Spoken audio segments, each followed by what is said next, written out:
नमस्कार मित्रांनो, माझं नाव आहे मनीषा विनोद ताये। आज मी तुमच्या समोर एक कथा सादर करीत आहे। त्या कथेचं नाव आहे भाकरी। मित्रांनो, एक खूप गरीब माणूस असतो, त्याच्याकडे 2 वेळेचं अन्न सुद्धा खायला नसतं। तो एका ठिकाणी बसलेला असते, तेव्हा त्याला तिथे समोरून एक तपस्वी साधू महाराज जाताना दिसतात। तो त्या साधू महाराजांकडे जातो आणि म्हणतो, महाराज, तुम्ही तर खूप महान दिसत आहात।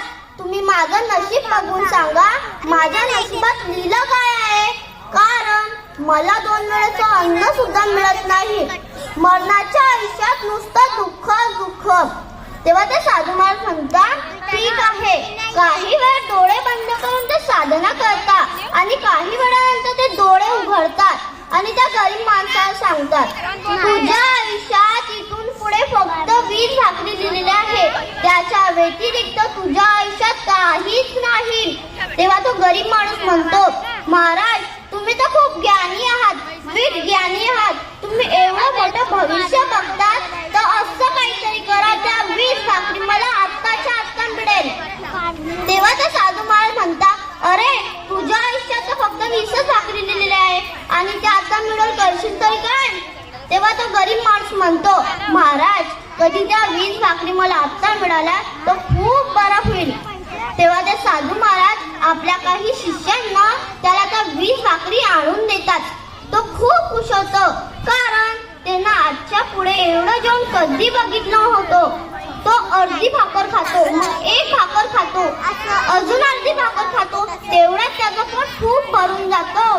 तेव्हा त्याला तिथे समोरून त्याच्यासारखा गरीब माणूस जाताना दिसतो। तेव्हा तो त्या गरीब माणसाकडे जातो आणि म्हणतो, घे, आज माझ्याकडे 18 भाकरी आहे, त्यातल्या 2 तू घे। तेव्हा तो दुसरा गरीब माणूस आपल्यासारख्या काही गरीब माणसांकडे जातो आणि म्हणतो, आज त्या गरीब माणसाकडे खूप भाकरी आहे। तेव्हा ते सगळे गरीब माणसं त्या गरीब माणसाकडे जातात। काही वर्षानंतर ते साधू महाराज रस्त्याने जात असतात। तेव्हा त्यांना आठवतं की काही वर्षापूर्वी इथे आपण एका जणाला त्याचं भविष्य सांगितलं होतं, तर बघूया त्याचं काय झालं। जेव्हा तिथे जागेवर जातात, ते बघून खूप हैराण होतात।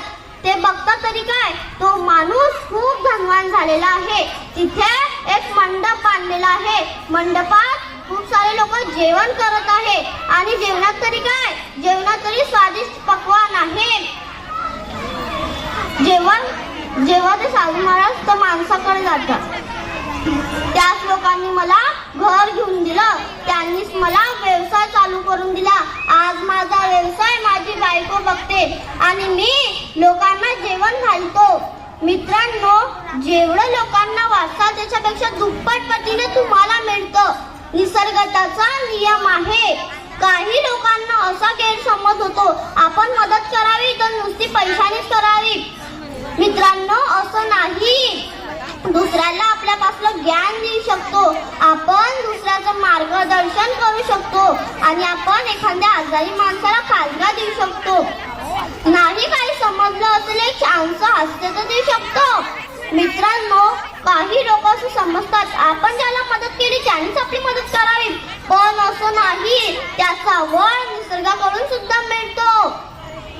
मित्रांनो, आपलं आयुष्य छानसं जगूया, सतत राहूया। धन्यवाद।